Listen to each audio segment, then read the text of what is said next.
Call the names. Wake the room. Wake the room. Wake the room! Lou, Rex, Pam Ray, Naomi, Afasiana, Babbler, Monarch Soul, Jojo, Gray Eyes, fill my eyes. Poets assemble. No masks, no manners. Say it plain, or say it broken. Monday night in the garden of enlightenment. Low light lit minds, every line got intent. Clock ticks crooked and the room turns vigilant. Quiet so loud you can hear what the tension meant. Then it slips after midnight, manners get murdered. Nice little masks get cracked by a word or a murmur. Twisted Tuesdays twist truth till it turns on its heel. Clean cut faces go strange when the dark gets real. You can feel that shit, that slick little slip when the grin stays sweet, but the eyes don't sit. Like the room grew ribs, like the walls grew ears, like the hush got hands and it's pulling you near, and the words don't rest, they press. Put a heel on the chest, leave a dent in the breath. Every line like a knock from the back of the brain. Like you came in one shape, you won't leave the same. Late night poets, where the room leans in, where the show Can you hear me? shown in the soft dough dim. Can you hear me? Tell me if you can hear me. Late night poets, hear the whole thing shift from a whisper in the ribs to a line that lifts from the darkened edge of doubt to the pull you can't ignore. We don't just read the night, we make it something more. Oh, okay. Sorry, I thought you said you couldn't hear me. Late night poets, Wednesday breaks, parts in the park, sink down the spine, half halo, half hazard, both hands in the light, in the yard, a seduction walks soft through the smoke, silk on the tongue with the blade in the joke, books and bards, wakes dust in the depth of the shelves, old ghosts lean out and start naming themselves in a craft in Sullen, not the ache, gets a voice, pain stands up street and makes silence a choice, then break on through when the devil gives way, when the masses sink, but the pulse says pray, echoes in the dark, go hunt the fear, that thing when no name starts ringing in your ear. Say it, say it. Fill my eyes with poetry, don't water it down. Let it bite, let it bloom, let it burn through the crowd. Bad company grins like a bruise, dressed smart. And rhythm and rhyme puts a boot through the heart. Late night poets, where the room leans in, where the sharp gets shown in the soft dome dim.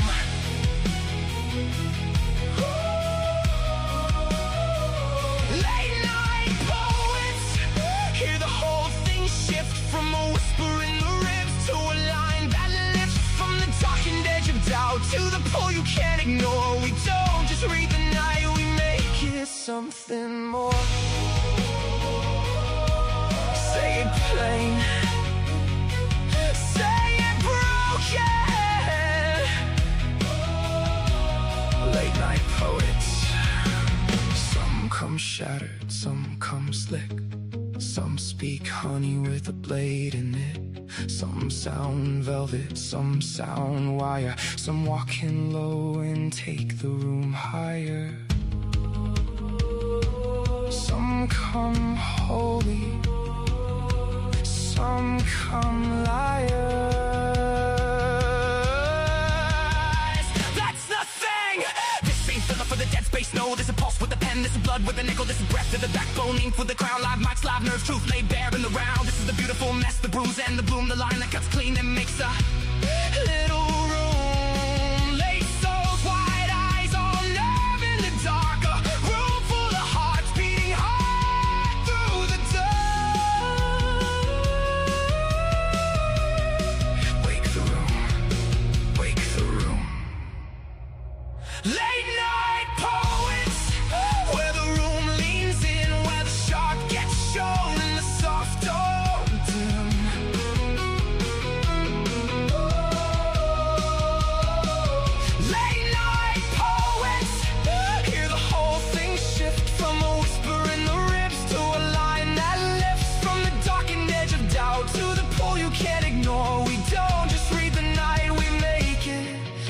and more. Late night poets, when the clock slips past polite, we tell the truth. L&P, we love you.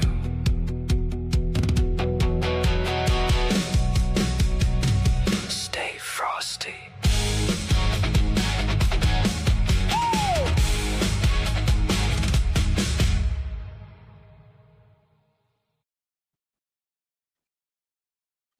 Hello and welcome to In Our Craft or Sullen Art. This is the multifaceted world of words inked. Here we will ponder and discuss poetry inspired by literary minds throughout history. I am Pam Ray, a poet on all poetry, with a group of poets called Late Night Poets. Let's see here. And I don't see my co-host. He was on the stage and then he disappeared. All right. I'm here. You're here. Oh, well, I don't know why your picture isn't here. That's odd. I don't know why either. It was. And if I click on the ... it says remove from stage. So, right. Yeah.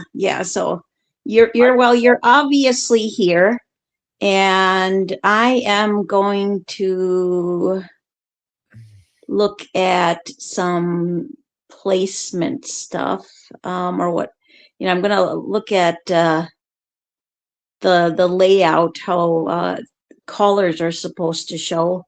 Yeah. But all right. Well, I guess, as long as you're here, I won't worry about that for now, as long as I can hear you and you can hear me. So yeah, I am Pam Ray, a poet on all poetry with a group of poets called Late Night Poets. And with me is my co-host, Insta Jojo, aka John. Now if you find tonight's show is not your cup of tea, please check out our other shows. We have 1 to 2 shows per night on a variety of styles of topics and poetry, something to suit everybody's taste. And hello, John. How are you feeling now? Terrible. How are you? Oh, yeah, I kind of figured you wouldn't be doing much better. All in all, I'm doing pretty good. I stayed indoors today, and for half the day I was really lazy, and then the other half I motivated myself to get stuff done that needed to get done. Mm-hmm. Yeah. Well, that's always good. It is. It's always a good feeling. Yeah. Oh, let me try this. There we go. I don't know how I got switched over to single layout, but that's what happened. I must have accidentally bumped a button or something. Gotcha. And, then it went into single layout and, right. Yeah. So, but I hope you feel better soon, because it really sucks to be sick. I've got so much to do too. Yes. And it's really messing me up. That's the worst part. That's the worst part. Is when you have stuff to get done. Like, you can't take time. You can't afford to take time off. And yeah. Yep. And let's see. I see hanging out in the chat. I see Andy Cha. I see Errant Panther. I see Robbie. I swear I saw Shamala pop. I think Shamala must be having some problems, because I saw her pop in and out. I don't know where she went to. Oh, there she is. She's just being quiet. That's what it is. She's here listening in and being quiet. So Hello to all of you. Good to hear. I mean, good to see you. And it's good to hear you, John. I really appreciate you being here.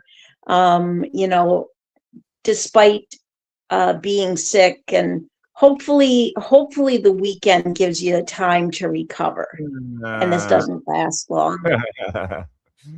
Yeah, right. We'll see about that. Fingers crossed. Oh my goodness gracious. I found out that I have to apply for a university position this weekend, and it's probably going to be like 30 hours of re-upping all of my resume and getting my LinkedIn all set up. And yeah, certainly a lot going on. And so we're going to start tonight's show out with, I think we have 3 carryovers from the last show, which was the villains of Shakespeare. And then we will get into the Sylvia Plath poetry. And before we get to the point where we're going to read the Sylvia Plath poem, at that point, I'll have you offer up any information about, Sylvia Plath and your contest. Mm-hmm. All right. Absolutely. You sound very, very soft, by the way. Do you have a mic that you could bring closer to yourself? I'm not sure exactly what your setup is. Let me see what my microphone setting is. Oh, my microphone's down a little bit. Is this better? Can you hear me better now? Much better. Okay. Yeah, much better for sure. Shamala and I were on WhatsApp, and I think it down regulates my microphone fairly often. So not very happy about that. And sometimes it just turns my microphone off completely out of the blue. And I'll be sitting there talking and nobody can hear a word. Well, then I will, if I don't hear you out of the blue, I'll just be like, okay, I think your microphone shut off. Yes, exactly. Yep. All right. So we'll go ahead and get this ball rolling. So there we go. I've posted in, where did it go to? Okay, come on. I know I had posted Hopefully it went into the LNP chat. Oh, did it? I don't know. Did it? Oh, I thought you were making a statement, not asking a question. Sorry. I said hopefully it went into there. Yes, it's all there. Right. So yep, it's there. All right. So we have Evil at Heart by Amber Love's Poems. And I'll go ahead and give this a read. They say no man is the villain in his own story. I once thought to be true, but witnessing villainy sat at the throne. I now hold a different view. In evilness so flagrant, no mistaking it for good. Even in his darkest night, no hero ever could imagine things so terrible or do things so obscene. Orange hands can never be washed until they're clean. The blood upon them thickens with each new darker deed. Until these hands are stopped, we will not be freed. The king has placed a crown upon his own balding head and declared that he alone can stop all the blood shed. Those of us who see the truth quake with fear and fury. To turn this great ship around, we will have to hurry and stay the power of the fool who would lead us to our end, and the power of the fools who think him still a friend. It seems obvious to me he's a villain in his heart. He has mastered evil and turned it into art. End poem.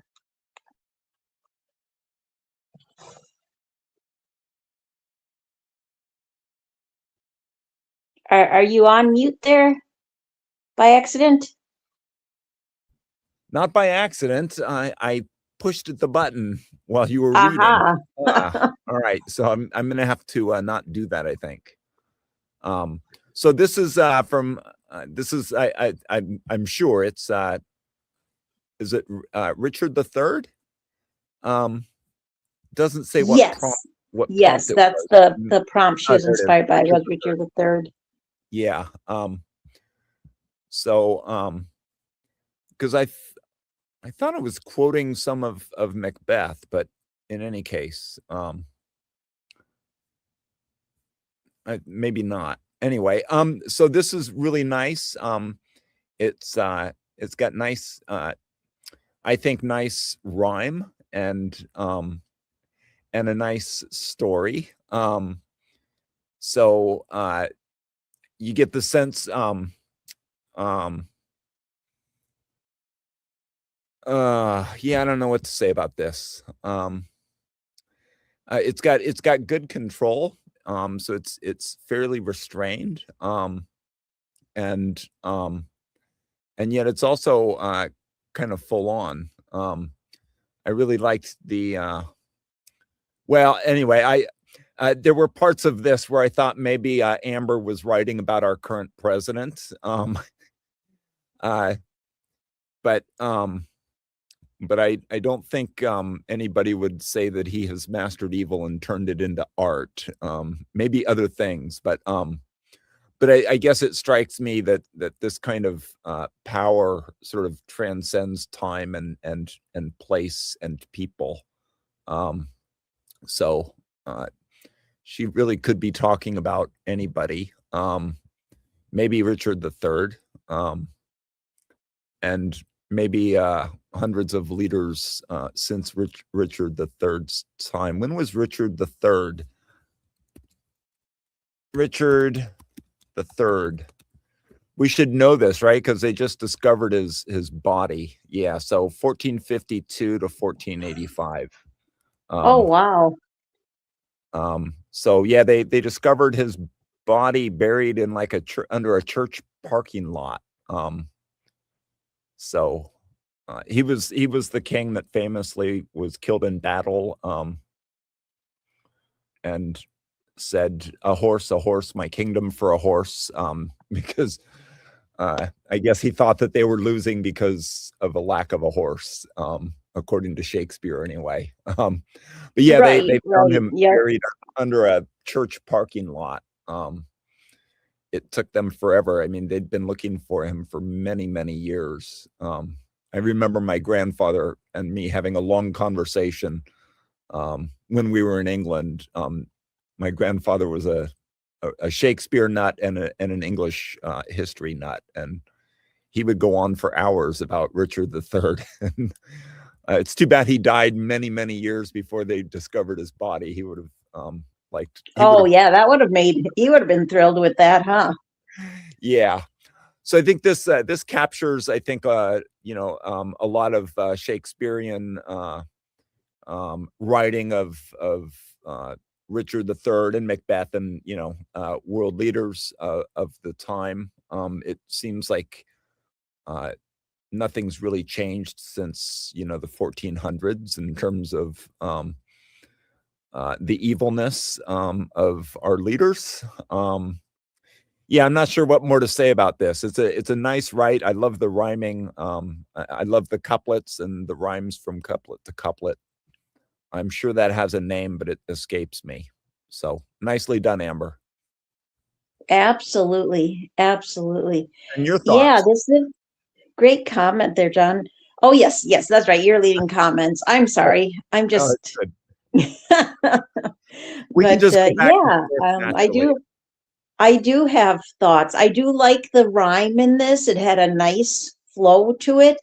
You were right when you mentioned Macbeth, because the reference to orange hands can never be washed until they're clean is, I believe, a reference not only to the skin color of our current president, but also references the infamous line by Lady Macbeth, "Out damn spot." Right. And but yeah, what I like is because, and I do think where she says, the part where she says, he has mastered evil and turned it into art, isn't necessarily meant as a compliment. I almost think that was more put there for the idea of keeping somewhat consistent with the rhyme scheme, and then also the idea that some people just, that's all they can do. That's all the talent they have, is to be evil.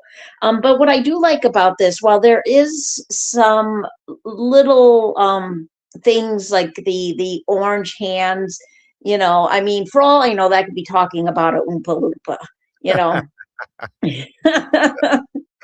But while there's those things, really, like you said, and I thought the same thing. I thought it was just wonderful, like how she was able to pick up on the evil represented in the character of King Richard III in the Shakespeare's play, and bring it to where it could really apply to anyone throughout the ages. So I really thought this was a nicely done rhyming poem, and yes, very well done by Amber Loves Poems. All right, and now got a next poem to put up. All right, it is Tomorrow's Blood by Bass Monkey.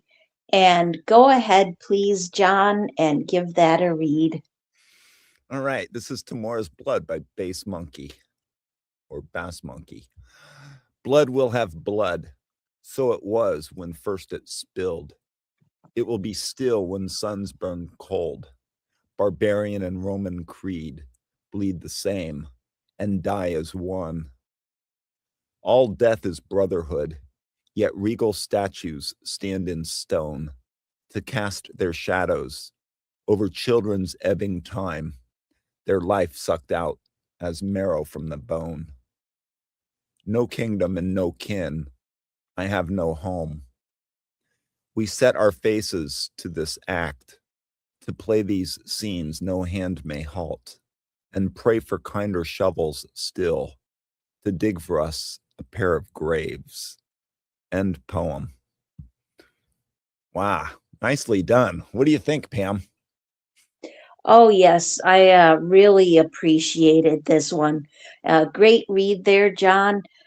This is definitely a strong write. I really like that image that he attached to the poem. Yeah, he was inspired by Titus Tamora from the Shakespeare play Titus, I believe. Yep.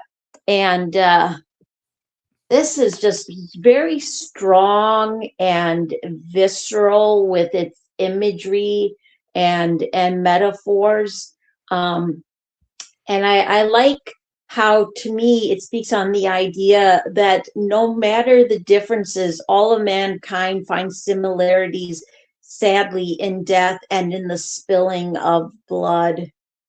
And great lines throughout, but I did especially like, all death is brotherhood, yet regal statues stand in stone to cast their shadows over children's ebbing time, their life sucked out as marrow from the bone. No kingdom and no kin, I have no home.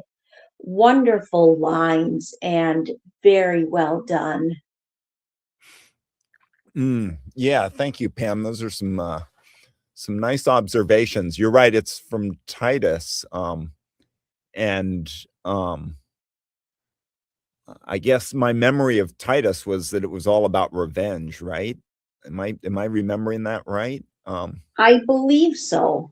I read it like 40 years ago, so but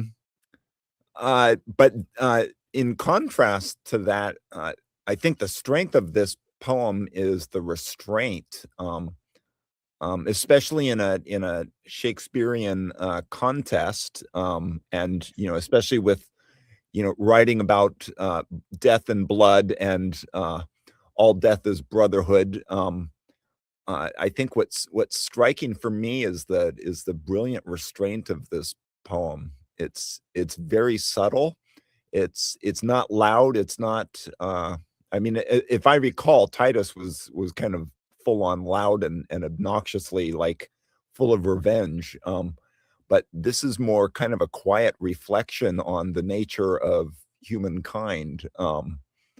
And you're right. It's pointing toward the one thing that we all seem to have in common is death, which is sort of a sad commentary on us humans as kind of a species. You would think 7 or 8 trillion of us, we would be able to find a little bit more in common than just, well, like death and taxes, right? So it's sort of a sad commentary on us, I think, as a species. It's nicely done, really well written, and yeah, I like it. I like the restraint of it. So really well done there, Bass Monkey. Absolutely. I have to agree. Wonderful comment there. Yeah, at least we can say that we, like, at least on all poetry, late night poets, at least we have poetry in common, if nothing else. So, well, and late nights and probably a lot of coffee as well. So. Oh yes, coffee. We definitely, a lot of us have that in common for sure. Oh my gosh. All right. So, oh yeah, we do have one more carryover, and I'll go ahead and post that. All right. So, what we have is Iago's Revenge by Khalid Ali. Desdemona's neck, frail without a pulse, now still. Othello, waxed clean, dead to the side, silent now. Iago's core cannot tear. End poem. Wow. So nicely read. It's a brevity, I guess, but there's quite a lot packed into those 5 lines there, right? So it starts off with Desdemona, and then to Othello's dead body, and ends with Iago in 5 lines. That's pretty good. I'm not sure what's this Othello waxed clean is. Do you think that that's just Othello's body having been cleaned, like in death? I'm not really sure what that is. Some kind of waxing or polishing. That's an interesting line. That is. To be honest, I only know the very minimal basics about Othello, and even that I'd be like, I don't know enough about the play, and I don't know enough about the time period to know if that's a specific reference. You know, and like, I do know there are religions, that it's important, to present the body in a proper way, clean it, perfume it.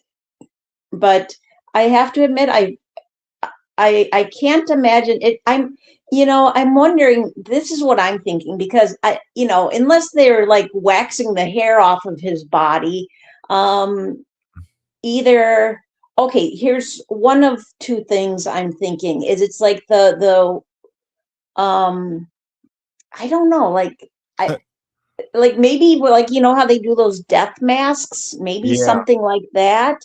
Maybe it is just about preparing the body. But that is definitely a good question, and I think one that Khalid could definitely answer better than any of us. But I guess the image that came to mind for me was when we were in London. We went to Madame Tussauds Wax Museum there, and they had quite a few historical figures in wax there, and so it got me wondering if they had like an Othello in wax at Madame Tussauds, but yeah, otherwise I'm not. I guess maybe just trying to say that Othello is dead, and maybe the body has been prepared for burial. Maybe I'm not sure, but maybe that also would make sense to me. yeah. That would make. But also maybe just to introduce Othello as yet another death that Iago doesn't give a shit about. So That could be. I don't know. But really nice brevity. Any Absolutely. more thoughts? Oh, yes. Well, I did want to point out that this is actually a tanka, and which is a brevity style poem, but it's a syllable count of 57577.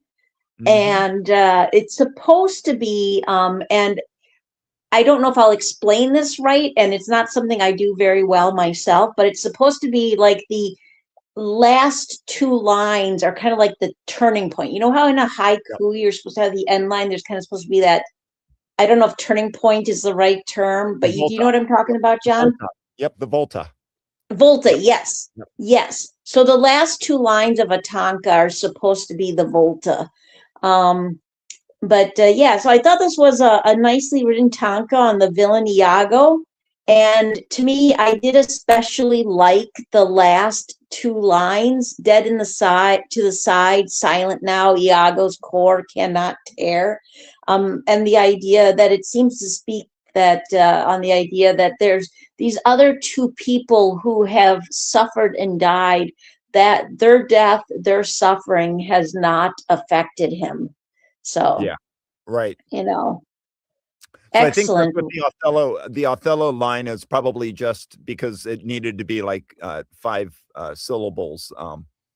It probably just is Othello being dead. Yeah, that makes sense.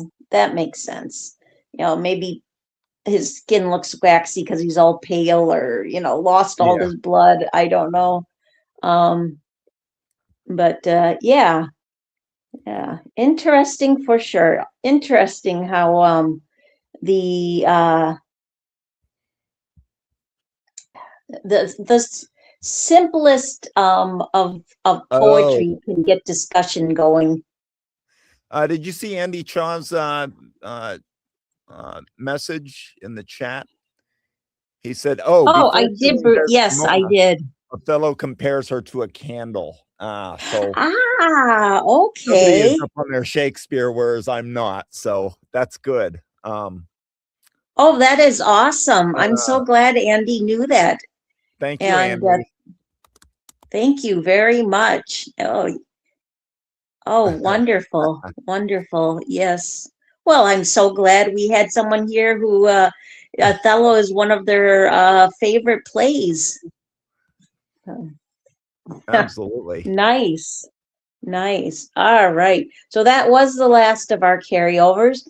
And now we're going to go into Sylvia Plath. So, John, what would you like to say about your contest and about Sylvia Plath? All right. So I kind of came to Plath late in life, like some of my favorite poets now I kind of came to through Richard Sykin, to be honest. When I started reading Sykin, I started getting into who I call pressure poets, and Plath was a master in pressure and in tension, and in my other favorite technique, which is recursion. And she used recursion. She would and you'll see it in Lady Lazarus when we read that in a minute. She will return to the same images, for example, over and over again, each time in a different way. And like Ocean Vuong in the last contest, she will alter them. And so they might start off with one meaning, and by the end, they mean the exact opposite. and she was a master at it. And Lady Lazarus is a really good example. She was a master at building pressure and tension and emotion, and she did it, as I say, with a lot of recursion.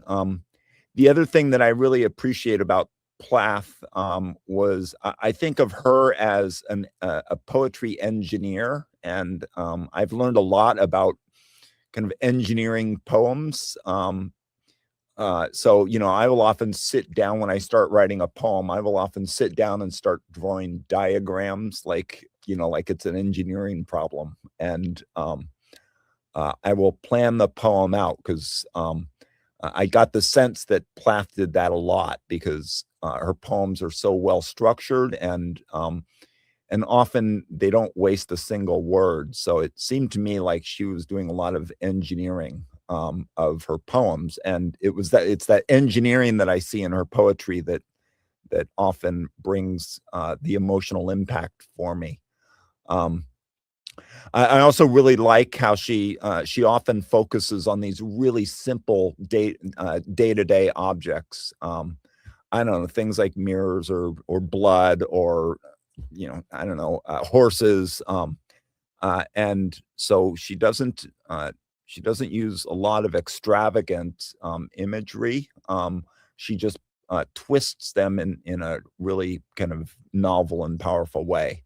And so the prompts in the contest were kind of designed around some of those ideas. There's prompts around returning to images and recursing on images. There's one of the prompts, prompt 2 is, write from a speaker that observes without mercy. That is very much in Louise Gluck kind of a fashion, going back 2 contests.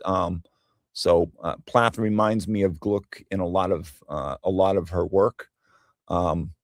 And so the prompts are sort of there to explore some of these different techniques that she employed, but also using quotes from her poems as sort of prompts for each of the prompts. And so we had initially I posted it as open to pre-writes, went to bed, woke up the next morning and realized I had made that mistake again, and so fixed it. But the first half dozen or so poems are pre-writes that people snuck in there while I was sleeping, unbeknownst to me, having posted it with the pre-writes box checked, which really should not be the default.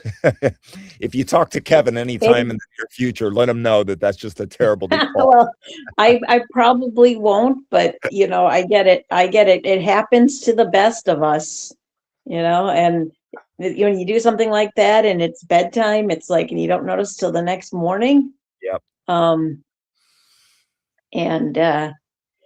Yeah. so it's but that's all right. That's all right. Cause I know we had some pre-writes that I thought connected well. So either way, it's definitely a great lineup of poetry for tonight. And thank you for running the contest. And it's always great to get that information.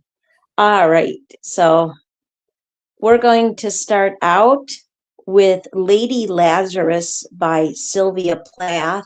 And go ahead, please, John, and give that a read for us. All right. This is Lady Lazarus by Sylvia Plath. I have done it again. 1 year in every 10, I manage it. A sort of walking miracle, my skin, bright as a Nazi lampshade. My right foot, a paperweight, my face a featureless, fine Jew linen. Peel off the napkin, oh my enemy. Do I terrify? The nose, the eye pits, the full set of teeth, the sour breath will vanish in a day. Soon the flesh, The grave cave 8 will be at home on me. And I, a smiling woman, I am only 30, and like the cat, I have 9 times to die. This is number 3. What a trash to annihilate each decade. What a million filaments the peanut crunching crowd shoves in to see. Them unwrap me hand and foot, the big strip tease. Gentlemen, ladies, these are my hands, my knees. I may be skin and bone. Nevertheless, I am the same identical woman. The first time it happened, I was 10. It was an accident. The second time, I meant it. To last it out and not come back at all. I rocked shut. As a seashell, they had to call and pick the worms off me like sticky pearls. Dying is an art like everything else. I do it exceptionally well. I do it so it feels like hell. I do it so it feels real. I guess you could say I've a call. It's easy enough to do it in a cell. It's easy enough to do it and stay put. It's the theatrical. Come back in broad day to the same place, the same face, the same brute, amused shout. A miracle that knocks me out. There is a charge. For the eyeing of my scars, there is a charge. For the hearing of my heart, it really goes. And there is a charge, a very large charge, for a word or a touch, or a bit of blood, or a piece of my hair or my clothes.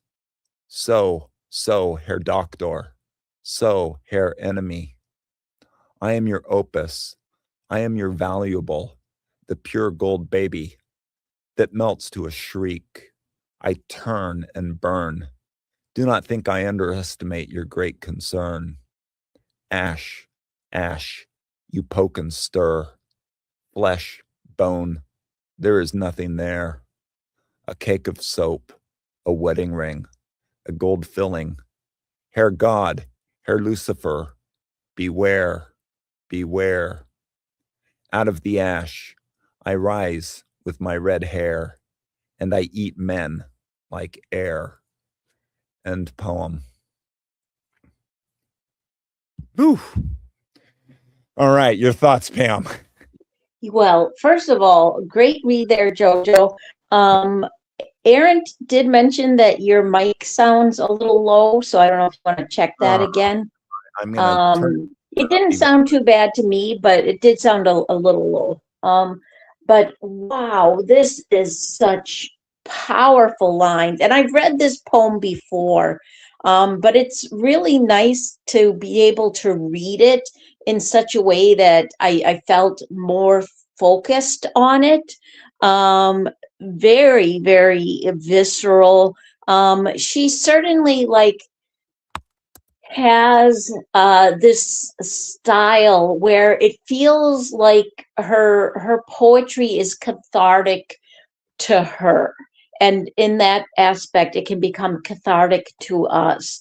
I have to admit I've not read a whole lot of her poetry, and I don't know a whole lot about her, but I like how, to me, this feels like a journey of empowerment and growth. It looks like it's from the point of view of a woman who realizes that throughout her life, um, all these people, all these men have smothered her spirit, and in so many ways, whether it was, physically, or spiritually, emotionally, they have smothered her, they have killed her, and she keeps coming back, getting stronger and stronger.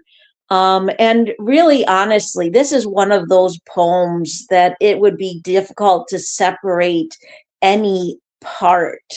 But I think for me, it is definitely, I mean, because honestly, it's just a powerful write all the way through, and it is definitely one of those poems that I recommend that, if anybody hasn't read Sylvia Plath, they start with this poem and then they keep on going. But I did especially like those last few stanzas. Great comments there, Pam. This is definitely the starting point, I think, for Sylvia Plath. It's got like literally all 6 prompts are found in this poem. I think that there's a couple of things I wanted to just say about it. One is you just see this reframing of herself as so there's stanzas of suicide, and so she in that, oh, I wish my family would go to bed earlier. There's stanzas of suicide there and rebirth and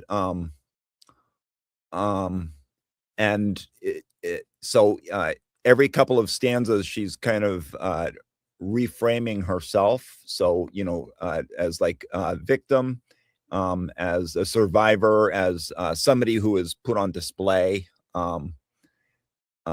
There's sort of the theatrical reference about 2/3 of the way through, and I think that the volta is that dying is an art like everything else. I do it exceptionally well. The dying is, I think, critical for the poem because there's also a lot of rebirth. So she does this recursion where she's kind of representing herself in all of these different ways, and so like every time she does, it's like a rebirth. The other thing I wanted to talk about, because I think this is something we don't talk about much in poetry, but there's sort of some questionable ethics in here. So Plath herself was not Jewish, but this was written in a post-World War II or time frame, and she uses Nazi references in here quite a bit, and she herself was of German ancestry, German and maybe Austrian. But she uses a lot of references here to the Holocaust, I would say, and this poem is a little controversial as a result of that, because it's by sort of modern day ethics, this would be at best questionable, because she uses these Nazi references here in order to convey victimhood, and so, from a modern day poetics standpoint, that's a pretty ethically terrible thing to do. But, if you take it as written in a certain period of time, when that Nazi imagery was still very fresh in people's heads, and sort of in the common day-to-day language, this was kind of par for the course at the time. But reading it from sort of a modern perspective, it's a little uncomfortable to me anyway to see her leveraging these Nazi imagery, the Nazi imagery repeatedly, in order to convey a sense of victimhood. But she does that so that in the end, she can kind of rebirth herself as the opposite of a victim, to come back as rising out of the ash with red hair and eating men like air. Oh yeah, and that's the other part. There's a lot of what's the word?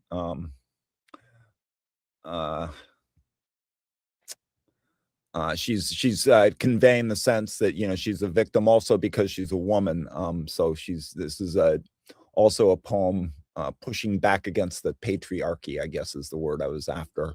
And so this is really nicely done, but the Nazi imagery always just kind of throws me off a little bit, because you wouldn't see modern poets writing this way, and so it's interesting to me from sort of a poetic ethics kind of standpoint as well. But it's considered her, I think her best piece, and anybody that wants to dive into Plath, this is definitely the starting point. So thank you for posting that, Pam. Oh yeah, no problem. No problem. Well, to be honest, I chose it because not only is it a good poem and one that I actually know, but because it was the most written to in the contest. Mm-hmm. So it just made sense to me. And I see T Manzano has popped in. So hello, T. It's good to see you. Very cool. All right. So. All right, what do we got up next? All right, up next, we have Red Sea by Letters by Larry, and it goes like this. My eyes follow the poplars swaying out of sync beyond the horizon. Pampean cattle stamp dark commas on Route 205. Sunset descends with its bowl of oranges as the road swallows light. My breath takes on the engine's pulse. Low notes, a pendulum unmaking me. 3, 2, 1. Down the road, a white crystal mountain shoulders the Cordillera. The lake drinks like a newborn from its white milk. My blurred sight misses all warnings. Then red water floods from the summit down the ridge. No dream, no exchange, only the spill and the mouth of a country opening. Argentina wails. End poem. Nicely done. This is one of my favorites of the contest. I love the sort of the use of the landscape over and over again. Really nicely done. Things like the trees, the cattle, the lake, the sunset, mountains. So all of these natural, geographical, and what's the word? Features of the land of Argentina, and then sort of where is it? Third stanza or fourth stanza from the end. Then my blurred sight misses all warnings. Then red water floods from the summit down the ridge. So you get the sense of the land bleeding, which I thought was just a brilliant image. And then, no dream, no exchange, only the spill and the mouth of a country opening. Argentina wails. It's got that. I know she said that this was prompt 4, but it also fit prompt 5, which is write a poem built around a central image or system of images. I think that the natural landscape of Argentina being that natural system of images was a great fit for prompt 5 as well. So I thought this did double duty with responding to the prompts, and it did it in just a fantastic write. It's also kind of got that mythical kind of feel to it, because it's not talking about, I don't know, an apple or a bicycle. It's talking about like a country, a country, what's the word, collapsing or breaking, bleeding with the rivers running red. So it also has kind of that kind of grand kind of scheme to it as well. So I thought this was really brilliantly done.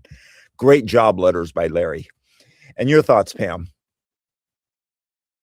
Yeah.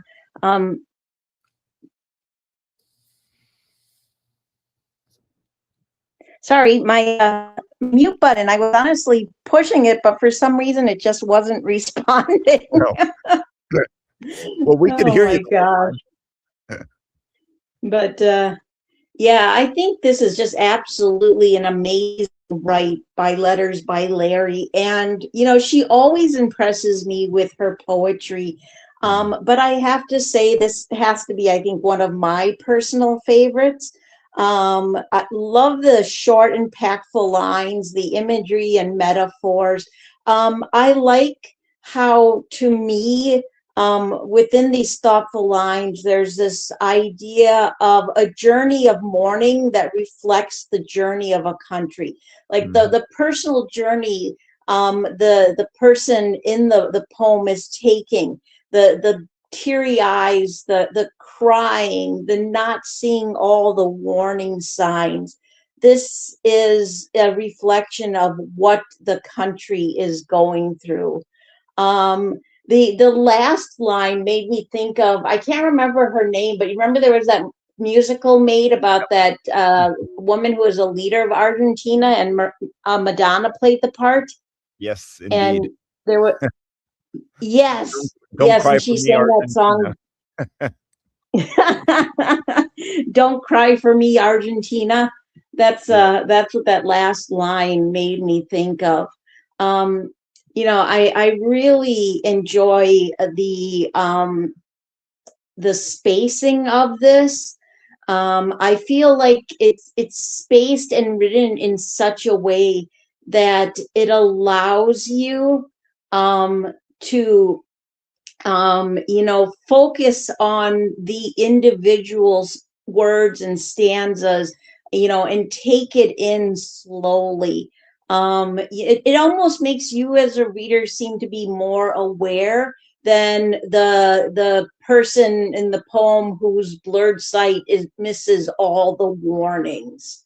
And I thought there was great lines throughout, but I did especially like, then red water floods from the summit down the ridge, no dream, no exchange, only the spill in the mouth of a country opening, Argentina wails. And I like how that represents that spilling of red water, feels to me like it represents the spilling of blood in the country. So excellent write and very well done. All right, what do we got up next? Well, before I grab the next one, because the next one is actually going to be Aaron's poem, I have to go grab him. Okay. So if you hear him screaming, that's only because I've grabbed him by his shirt collar. Oh. Grab him by the scruff of the neck like he's a cat. Grab him by the scruff of the neck. Hey, Aaron, how's it going? That's all right. Pretty cool here in Melbourne. Well, so glad you could call in to read your poem. Just give me a moment and I don't see it I on the will list. put that up. And do. All right. What's that? I don't see it on the list. Oh, you know what? It's at the bottom of the page. Oh. Yes, because he added it after the show had started. So, all right. So we have A Letter to Sylvia Plath by Errant Panther. And go ahead, please, Errant. Yeah, before I start reading it, I'll just want to preface it by saying it was one of my letters to Poets of Influence series, where I wrote a poetic letter to those that have influenced my writing over the years. The pieces come sporadically. This is one of it was the 11th one I did in the series so far. Probably more to come, but just whenever they speak to me. But was also inspired by her piece called Elm. So with that, a letter to Sylvia Plath. With willowed hands to shadow fear, the wretched daylight is drawing near. Having lived it before, I want to know it no more. Forgive me for such an impetuous tone, but I dreamt for better than this heart like stone. as emotion echoes in passionless throes. Teach me well beyond lingering disdain, for breathing shouldn't be such torture and pain. Please sharpen my pen so it knows romance again. So hear in the darkness cry, no mortal should suffer at the whim of this lie. As echoes bend and stain the night, with hearts left barren, without light. And should the morning bring a tear, use these lessons well, my dear. No more willowed hands to shadow fear. End poem. Nicely done there, Errant. Nicely done. And Pam, your thoughts? Yeah, I have to say, I can't specifically remember which ones, but I know I've read a couple of Aaron's letters to poets before, and I really like the concept. I like in this one, I like the emotional impact of it.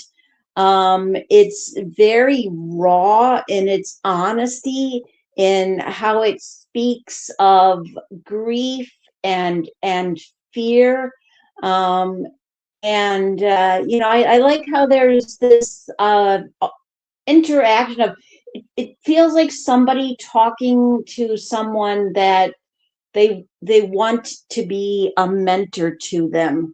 I really like this all the way through. But I do especially like teach me well beyond lingering disdain, for breathing shouldn't be such torture and pain. Please sharpen my pen so it knows romance again. That's that pleading to, because we all have that point where our poetry, I mean, pretty much our poetry reflects our emotions. And it's like, when you're going through a difficult time in life and you want to have more to offer up to your ink than just the constant, endless pain and suffering. I also like the end stanza, which is, and should the morning bring a tear, use these lessons well, my dear. No more willowed hands to shadow fear. Learn from what your speaking mind, your sleeping mind, your subconscious says to you. I think this is a great write for this particular series that you have going on, Aaron. And I also like that you were inspired by the poem Elm. So excellent write and very well done. Yeah, thank you, Pam. And great comments. Not sure there's much left for me to say, but I'll try to add my 2 cents worth anyway. I guess this wasn't written for the contest, but had it been, it would have fit the contest really well.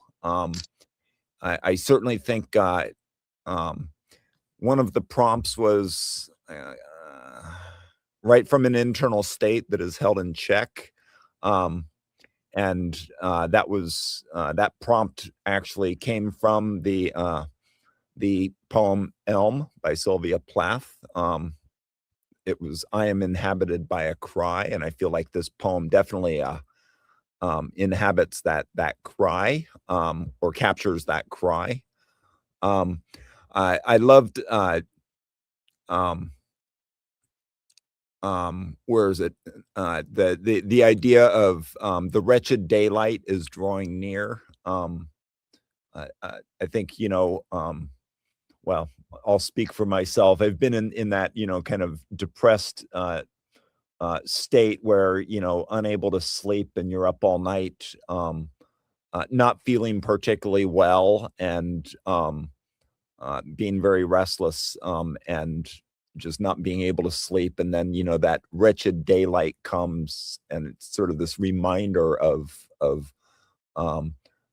just how emotionally distraught you've been all night and unable to sleep. So I got that image out of that first stanza.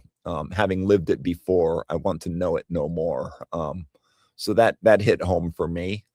But I think you captured the despair that was supposed to kind of come out of that sixth prompt.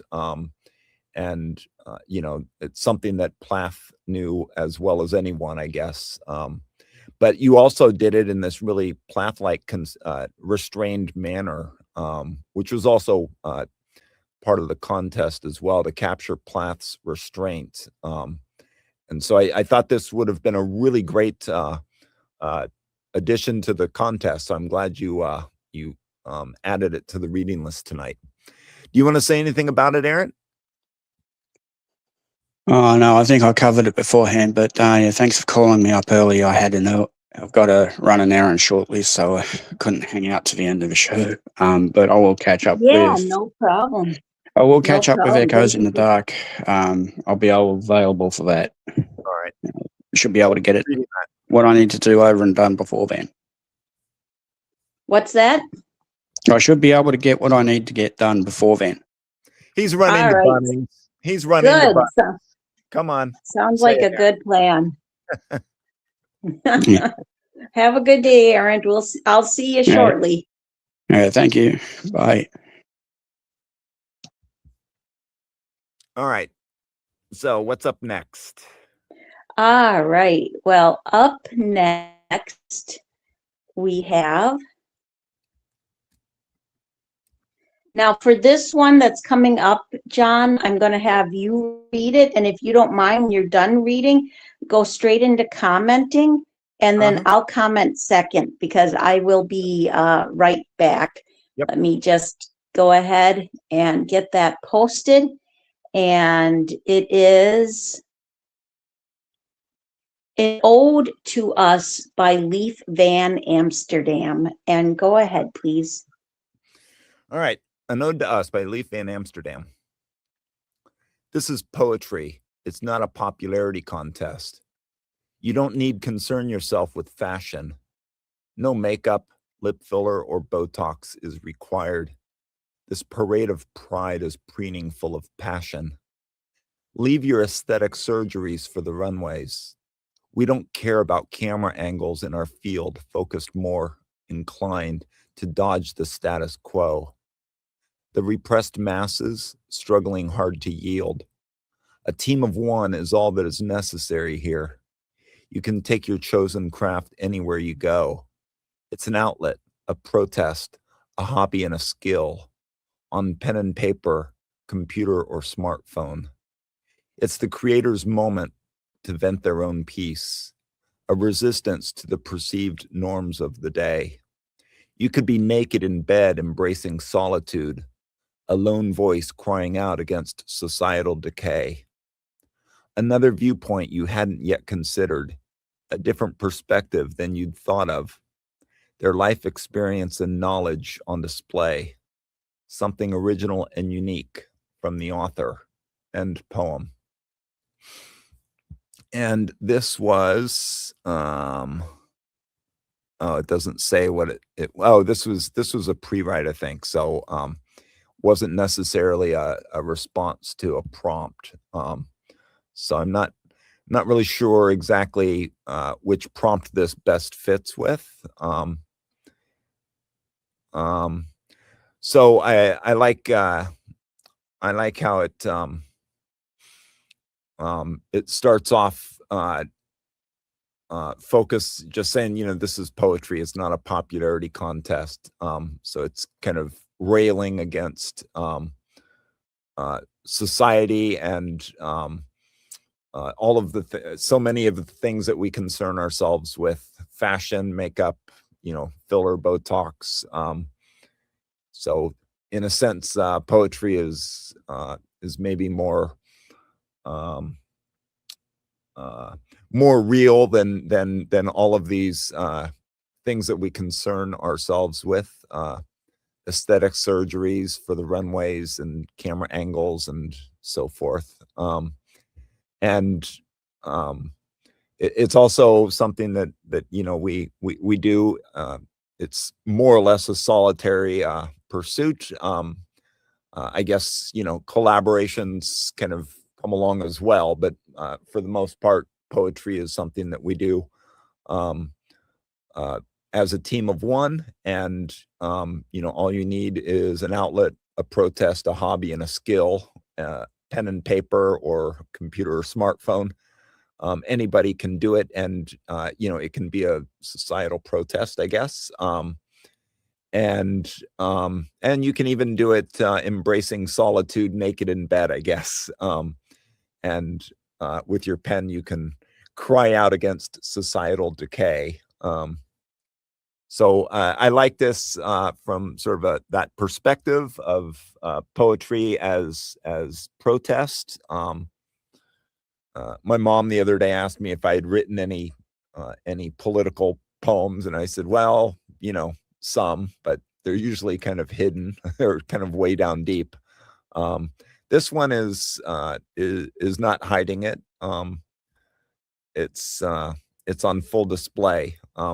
So nicely done, Leaf in Amsterdam. Pam, are you back? I am, yes. Yeah, I thought this was a strong write by Leaf Van Amsterdam. I like the straightforward style. It's hard-hitting, it's raw and gritty. I like how it speaks on, what one of the most important things about poetry, and that's, what we choose to use our poetic voices for. I like how it speaks on the idea that poetry should be expression of self rather than the ego seeking popularity. And, I don't know, I thought there was some great lines throughout, but I did especially like, it's the creator's moment to vent their own piece, a resistance to the perceived norms of the day. You could be naked in bed, embracing solitude, a lone voice crying out against social decay. And that is so true. I mean, I will say, to me, one of the best things about poetry is you can use it for whatever emotions, for whatever thoughts you want to express. Like, definitely, to me, poetry should be used to make social commentary. But hey, if you just want to, if you want to write beautiful poetry that makes people smile, or humor poetry that makes them laugh, go for that too. It's all important. It's just a matter of, this isn't a popularity contest. It's you expressing what's important to you. So excellent write and very well done. It reminded me of that line from As Good as It Gets, the Good Times Noodle Salad speech by Jack Nicholson to Greg Kinnear, and you know what I'm talking about? I'm not sure I saw that movie. So it's fantastic. As Good as It Gets. And yeah, anyway, there's a scene in there where the kind of line is Good Times Noodle Salad. It reminds me of that. I will definitely have to check that out. Up next. All right.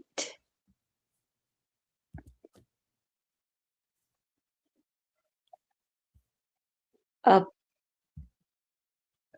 next, gotta get back to where I need to be. We have The Houses That Built Me by Way Down Upon Joy. And she was nice enough to supply us with an audio. So I'm going to go ahead and go grab that and play it.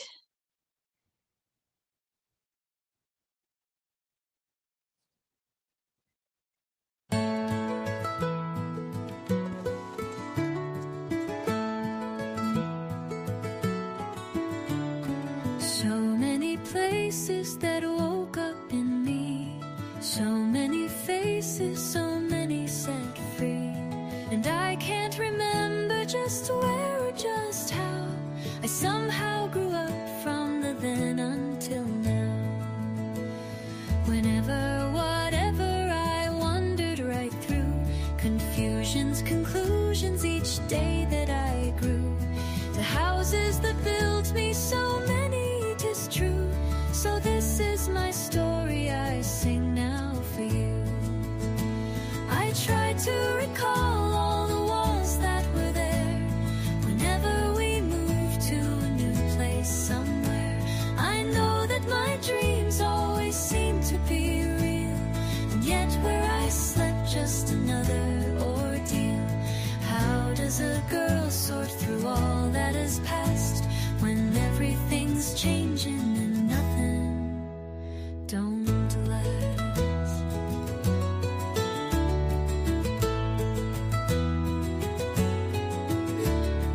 Schools came and went and the years passed me by. I learned all I know by exposure to try. It tested my limits and tested just why one has to keep moving to soothe, satisfy. My mother, like a gypsy, my dad went along. No matter the season, was reason's theme song. Whenever, whatever, I wander right through confusions, conclusions, each day that I grew. The houses that built me, so many, 'tis true. So this is my story I sing now for you. I try to recall all the walls that were there whenever we moved to a new place somewhere. I know that my dreams always seem to be real, and yet where I slept, just another ordeal. How does a girl sort through all that is past when everything's changing and nothing don't last?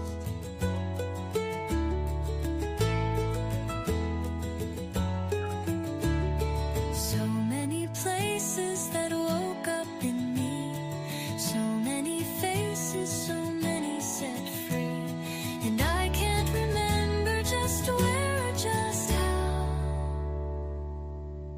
I somehow grew up from the then until now.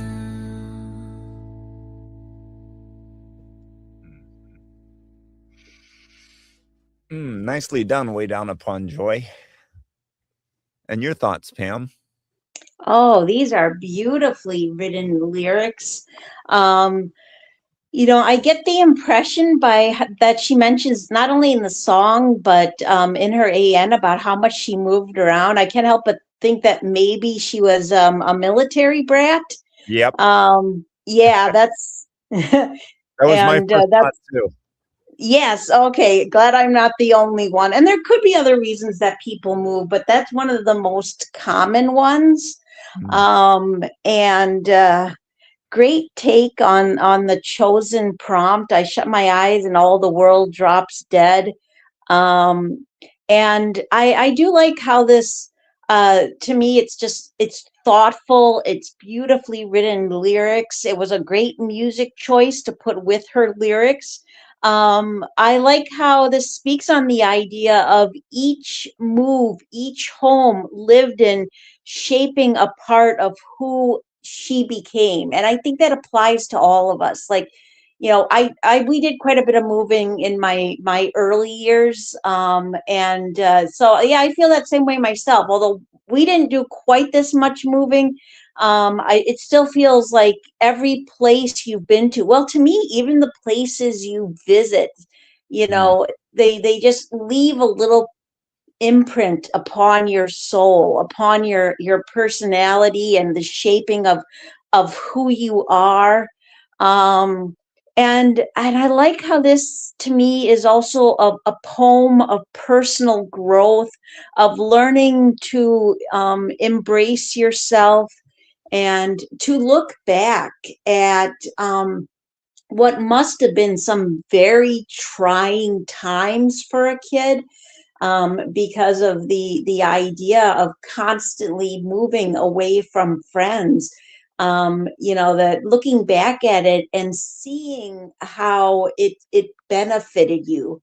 And I thought there was great lines throughout, but I especially like schools came and went and the years passed me by. I learned all I know by exposures to try.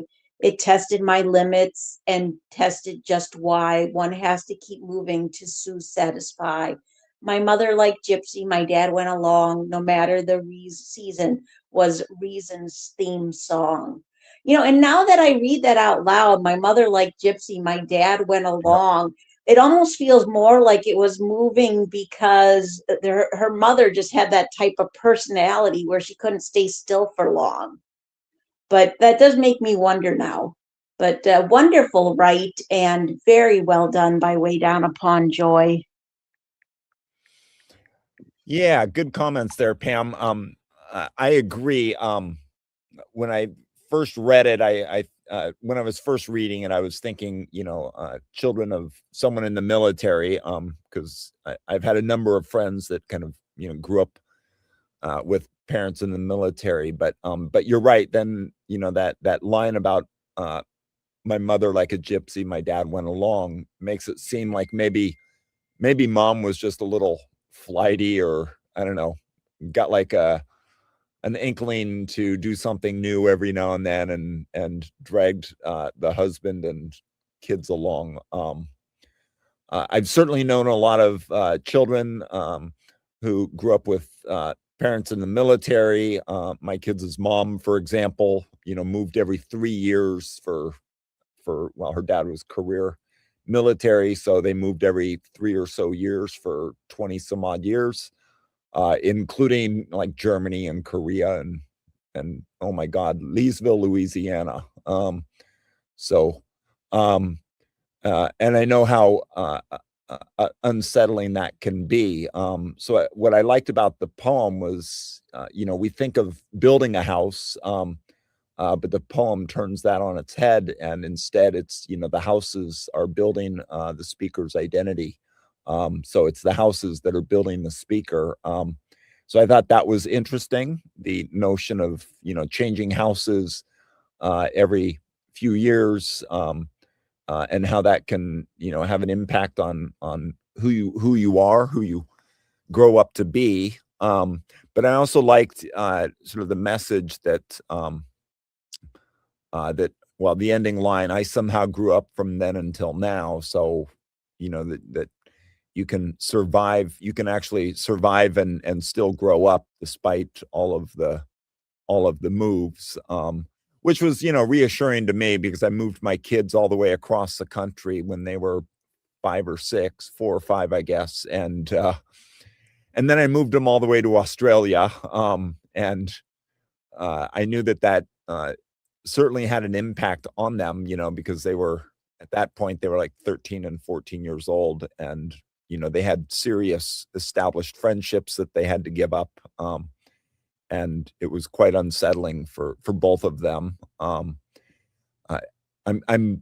glad that those were the only 2 moves. I think, you know, as you move around more and more, you it starts to affect not only who you are, but also the nature of your friendships. And I was really concerned that it would maybe have an impact on my kids' abilities to establish and maintain long-term friendships. Neither of which turned out to be the case. But you know, I knew the military kids' experience and how much it could affect them. So I worried about it a lot. And so anyway, this poem, you know, dives into all of those issues and does it really, really nicely. And nice SoundCloud too. Way Down Upon Joy. Oh, absolutely. Absolutely. I have to agree. Great comment there, John. All right. So I'll go put the next one up. And up next, we have Wings of Change by Weaver of Dreams. And she was also nice enough to supply us with a SoundCloud. So I will grab that. I have tried to maintain a pseudo-humanoid facade. I practice smiling in the mirror to allay suspicions. It's not easy when I can hear an evil denizen of the dank, deep corridors of hell scream inside my mind. I hear it clearly. Kill, kill now, with a counter melody playing in the background. Gouge out the eyes, cut out the tongue, stab, stab. Let's have fun. There it is, this vile, vicious, vainglorious entity. I am being told how much better my life could be if only I would listen to the advice it's giving me. A slick, slimy voice taps against the walls of my mind as it tries to locate a weakness it can exploit. As a child, I'd presumed we each had our demons to battle. When I grew older, I sensed only a few carried an inescapable putrid odor with them. The rest were simply humans, with a conscience of sorts. To them, my inner struggle was invisible. I had to keep this insidious voice at bay or be driven insane. I struggled until, rising above the screams of hatred, I heard the sound of large wings gently beating. Then I felt a breeze that lifted the smell of death and decay, imbued it with hope. End poem. Nicely done, Weaver.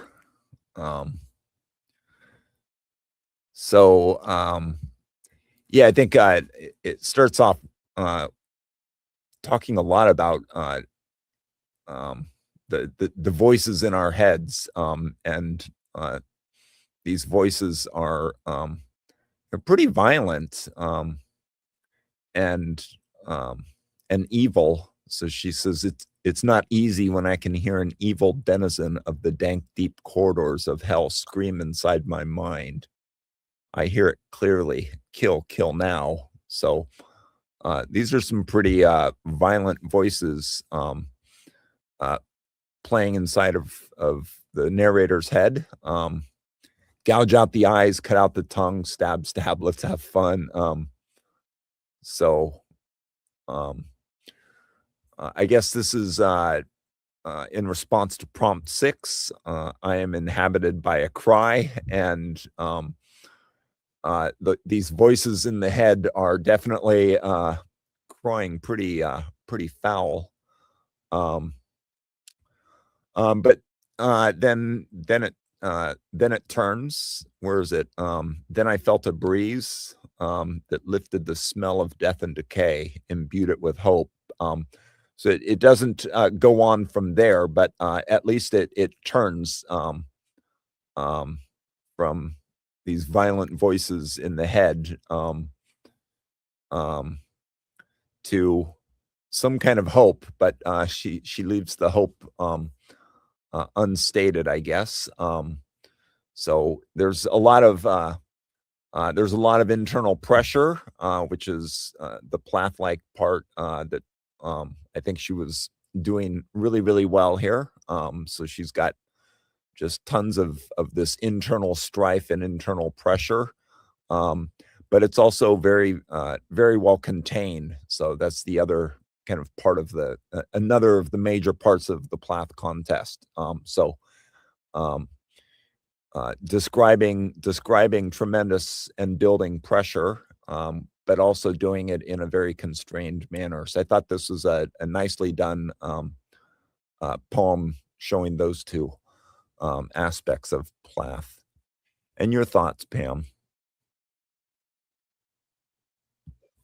Great comment there, John. I have to say, first of all, one of the things I'm really appreciating about StreamYard is there is no problems with the audios as far as me playing them. Now, apparently we're having some problems with people hearing them tonight. But I remember on Podbean, I always had to stop the audios at a specific time, because if it started over again, we had to listen to the whole thing over again. And Right. if I stopped it too soon, then it would be like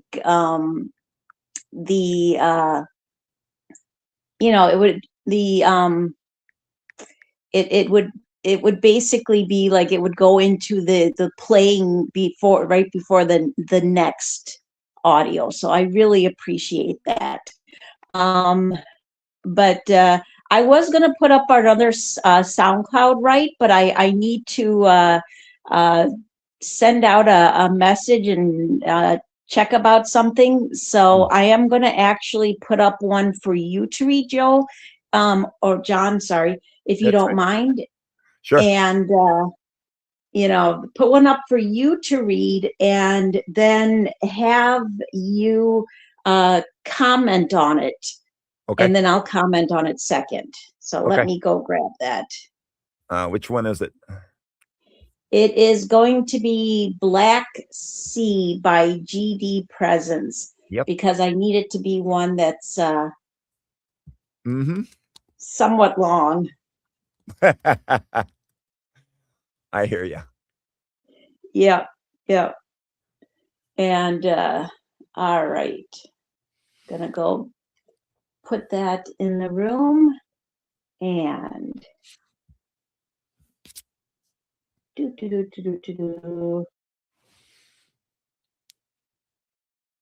all right, Black Sea by G.D. Presence. And go ahead, please, John. All right. Black Sea. On a deserted shore, I lay splayed, blood letting into mud, acacic ink with blue bead, rain-tattered flag limp, life force gasping raw. A silenced aleph commands not returning. To Eden now, I'm to bear stretching sea salty, pebbles rattling freedom songs, release from foreign ensigns, skin-torn wailing war, invisible fingers on thyroid witnessing mudskippers sliding. Am I to crawl into sea vomiting? Babes in unnamed coves or before rifle mouths, I perceive not. Bead quiet. Spherical time taking its toll from fragmented, fragrant smiles dancing. Waves of auburn hair float before my vision, matrixing into film strips, watched by silent soldiers, snaking silhouettes, a sanatorium under my skull. Black Sea shimmers obsidian blood, zealous warriors into desert camps, chewing dates from pockets hidden, oracles buried, wrapped in scarves, blackened, white. Combat paraphernalia looping, birthland, serpent scales melting into grit, witnessing human absurdity, chaos indigestible, labyrinths spinning vortices, sacred body upturning shining, midnight waters begging truce, blue bead rolling, somber sea peering, mirroring what Most High plans to deliver next. Would indecision dissolve into his luminance spleen, or writhe on a shore, not speaking, glazed as mudfish? Dim are freckled memories, spilling jigsaw questions gaping on sands without shells. Nerve, damaged hips exposed, phantoms rising from waters. Ah, beloved sea, let womb melt into your dark depths, connecting eyeballs in eternal movements to rupture, or a cord, forlorn sea, claim premature wrinkles, aiding misplaced oysters to crawl through nostrils, or let Roe's prayers reach his ossicles, before Roe gestate on moondrops falling, feeding cod waters. Veins ripple frequencies into Black Sea, prudent, evading. Is this one more unfinished love, hacked by skirmishes? Might wheels of Helios reach mine, gestating inward, grasping not revolving spikes, fingering forehead, magnetizing El Moria or Mother Mary? I sit in black mist, waiting. Can love rescue carnal conflagration, games within own quarks, before skin become mesoderm of scorpion fish? Minds derailing God's plans for lullaby winds across invaded lands. Its soil my own gray matter, strife solitude etching meridians. Stillness after bloodshed, before surrender, lungs knowing, absconding as procrastinator, to stroking Brahman's hairline, blue bead rambling. Black was sea before hostilities, guts modulating sea floor.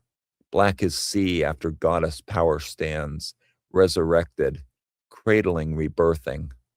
I'm malfunctioning to reach the Danube, awaiting arms of Jason's Argonauts.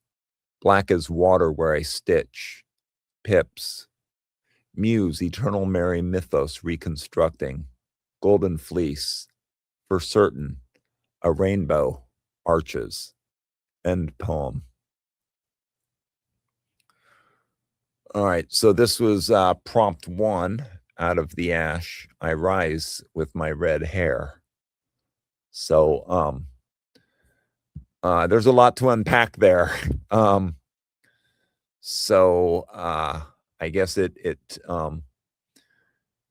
I guess he's trying to he's talking about the Black Sea as sort of a symbol for war, and well, at least mostly war.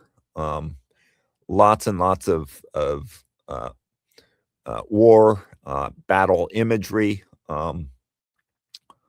but also religion. So I saw that more in the later part where he's talking about Mother Mary and carnal conflagration. So starts talking about things from sort of a religious, moral standpoint, and minds derailing God's plans. So brings in sort of the religious imagery later on. Somewhere along the line, there was, I got the sense that there was some mythology in here. So the Black Sea is maybe this metaphor or symbol for war and religion. But there's also a ton of body imagery in here, and death. Lots of bodily injury, I guess, is what I would say. And so,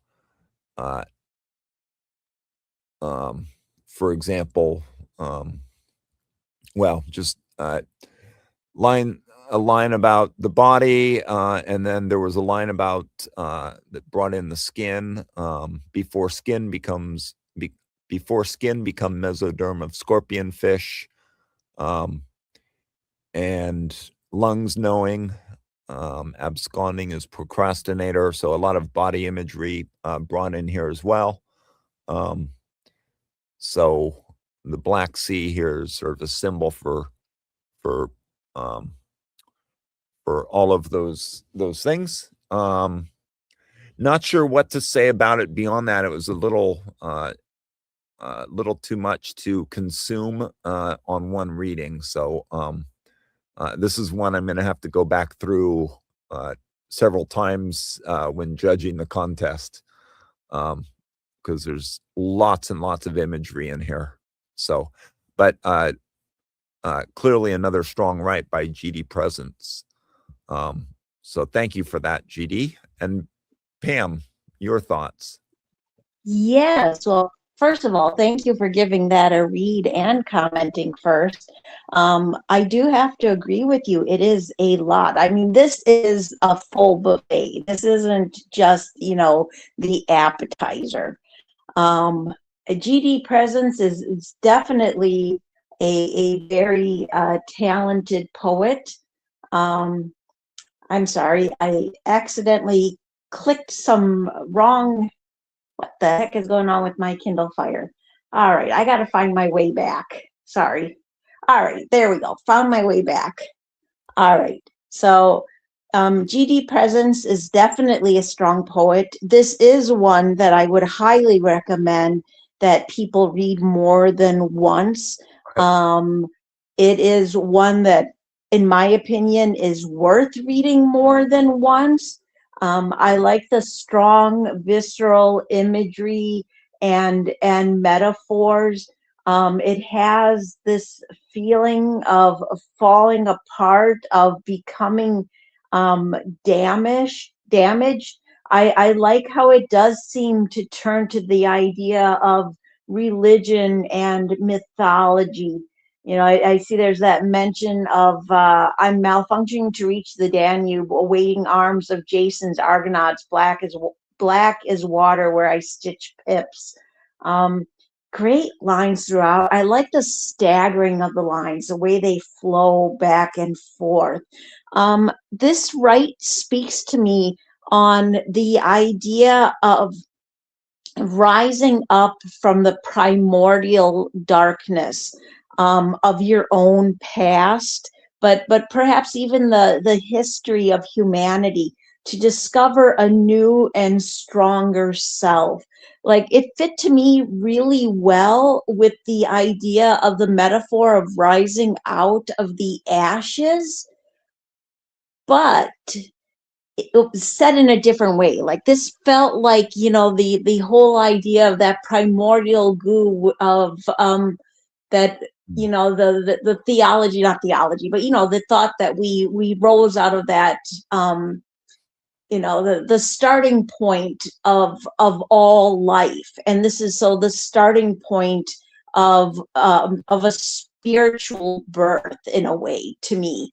And I thought there was really strong lines throughout, and oh my goodness, it would be really, really difficult to pick a spot. But I have to say, I really liked where it said, snaking silhouettes, a sanatorium under my skull, black sea shimmers, obsidian blood, zealous warriors into desert camps, chewing dates from pockets hidden, oracles buried, wrapped in scarves black and white. Wonderful lines and very well done. Yeah, I really liked that line about the obsidian blood as well. That was a really strong line and strong image as well.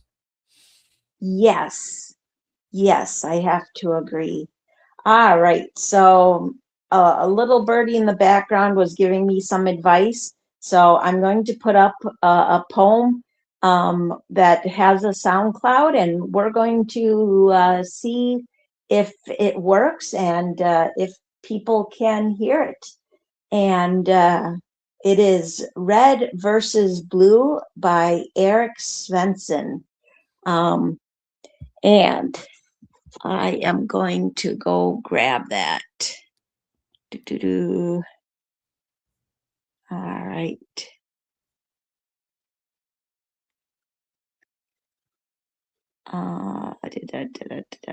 Here we go. Red versus blue. Aha! First one spotted. It gongs like the great bell chant after the first chilblain autumn rain. Fiery red flame, this usurper lily, here on our Spartan west coast. Startled eyes travel further. I find myself in a pointillism landscape of red fire lilies. Alarmingly adamant they survive the hurried, harsh summer months of rye dryness. Now they are back with vengeance. Insult to injury, I think, surprisingly upset. I smirk and invertedly think of Dunkirk. Shall I call these impostors South African Flanders field puppies? No white crosses here, just strewn white bone-bleached skeletons. Nor mistletoe to kiss under during Christmas or red poinsettias. The only white snow we have during Christmas is Drought's white powder dust. But they're back again in full force, these vehement, flaming red lilies. I detest red. I abhor its bloody arrogance. Give me blue, like our legendary cobalt coltish skies during these autumn days. Champagne air percolates the senses. Folks smile again after the bloody merciless political dictatorship of harried, harsh red summer. Blue is my color vibration. Blue dragonflies are my spirit guides. Swift tilt lift, they sensibly change direction. Did you know blue represents the voice box, the seat of communication? In the Eastern chakra methodology, it's a seed symbol. My words can only seed life or death. Monochromatic blue scales. I will not rant and scream and rave. Insult to injury. In a pointillism field of arrogant red fire lilies. To calm myself, I conjure up Gershwin's Rhapsody in Blue. In my mind's eye, I see Vasily Kandinsky's Blue Rider period painting of horses. Blue is my sole elixir, but these vehement red banting flags jeer back at me. I take 3 deep breaths to still myself. The centrifugal spin of the red pointillism scarlet lily landscape overwhelms. Leaded red congeals in the pit of my stomach. On the horizon due west Kandinsky's blue horses neigh. Wild, unstoppable, they call me home to my senses. As they speed me away to equanimity westward home, I know the irksome, vehement, arrogant, red flaming lily season of pointillism dictatorship will end, must end. It's the law of nature, isn't it? End poem.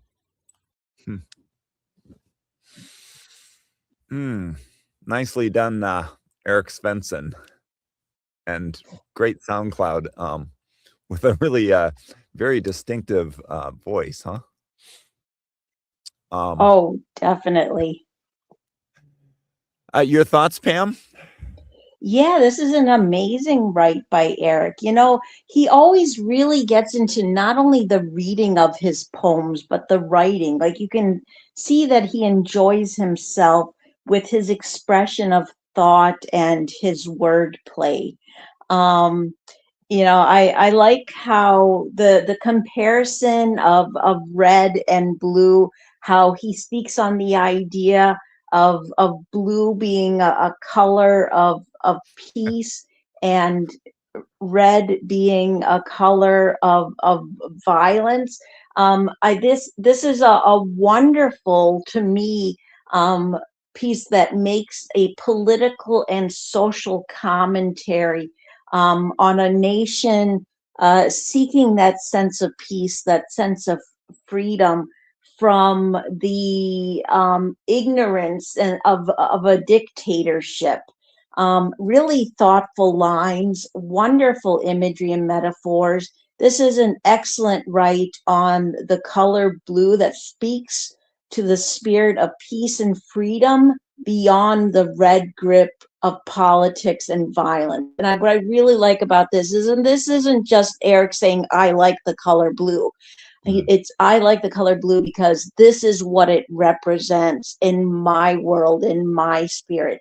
And this is why, because to me, there's plenty of reasons to like the color red, but Eric's showing us a piece of life, a big picture of life, where red is a representation of the dictatorship and the horrors that people go through. And I thought there was definitely strong lines throughout and very well done. Yes, good comments there, Pam. I think you nailed it really well there with the use of red and blue as symbols.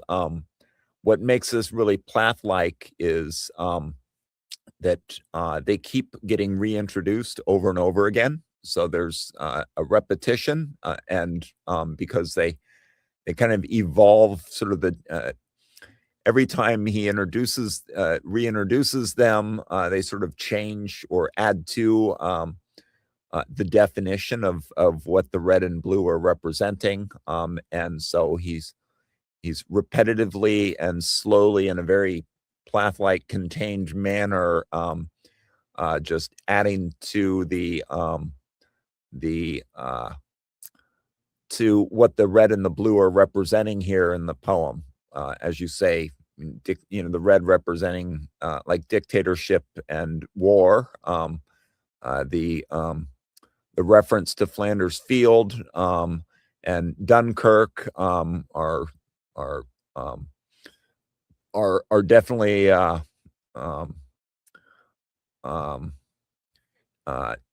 definitely chosen with purpose there.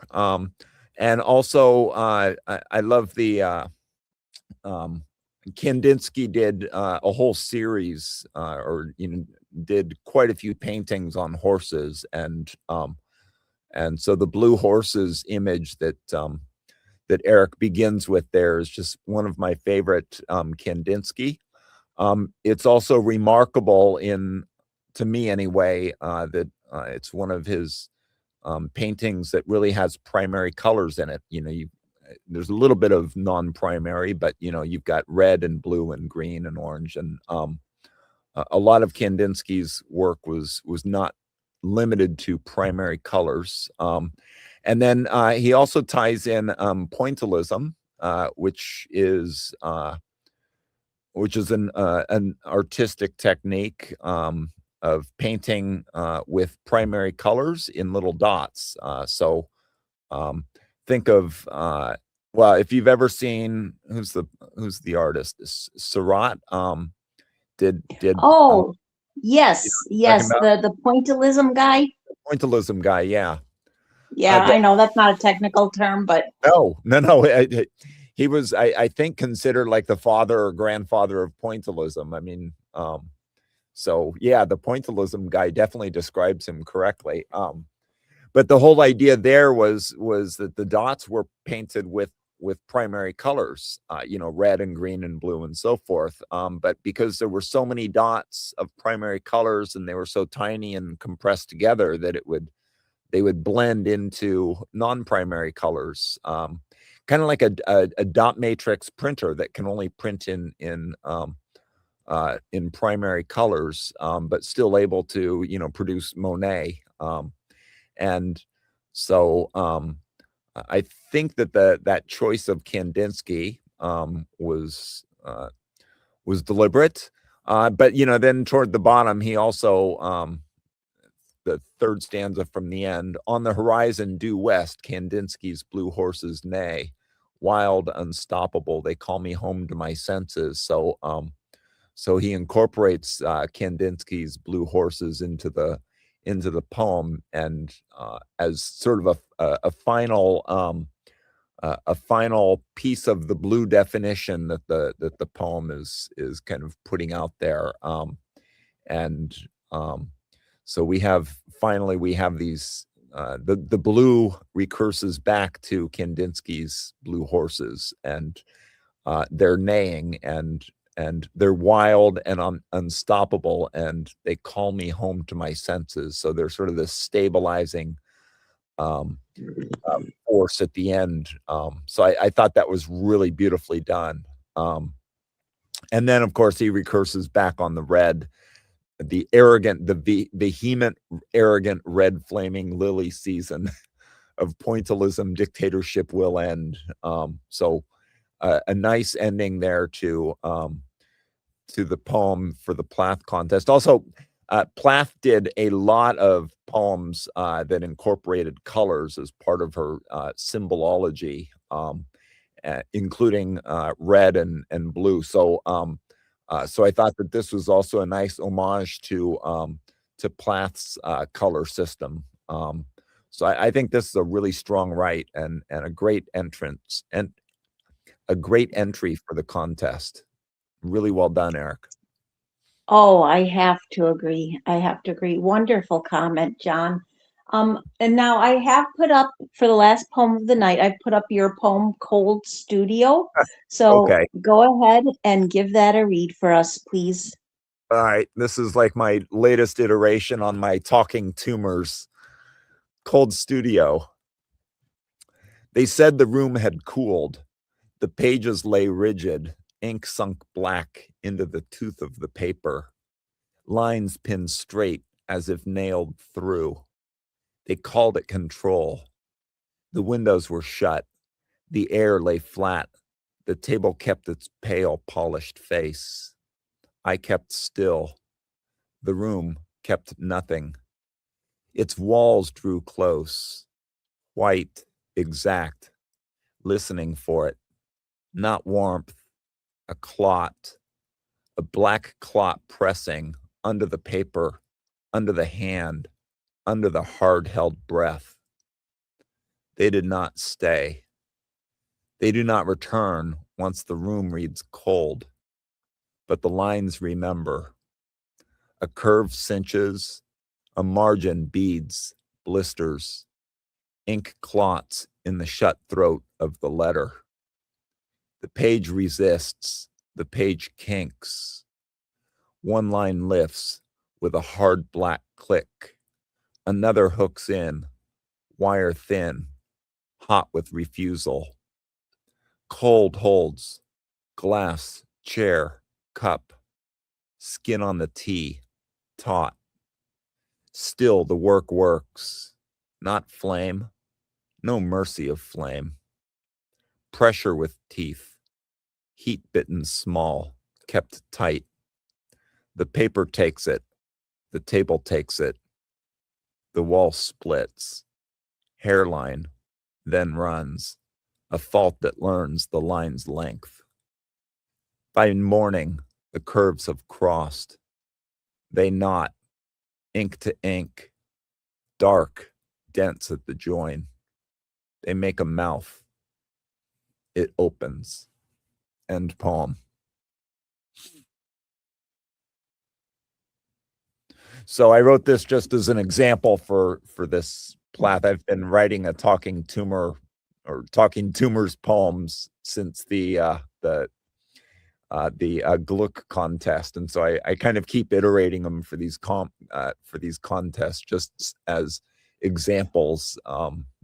And so sorry for another cancer poem, but I at least tried to get to a writing metaphor this time.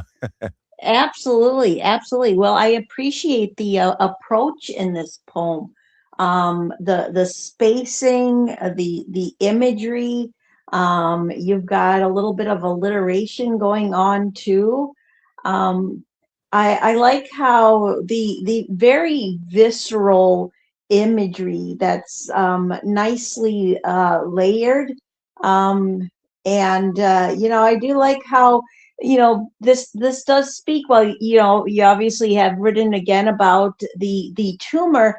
This feels like both the physical and emotional pressure that builds up within when you're battling this kind of illness. And I really think this had strong lines throughout. But I especially like the wall splits hairline, then runs a fault that learns the line's length by mourning the curves of cross. They knot, ink to ink, dark, dense at the join. They make a mouth, it opens. And I like that it leaves it at the point that the mouth has opened, but there's no idea of what's coming out of it.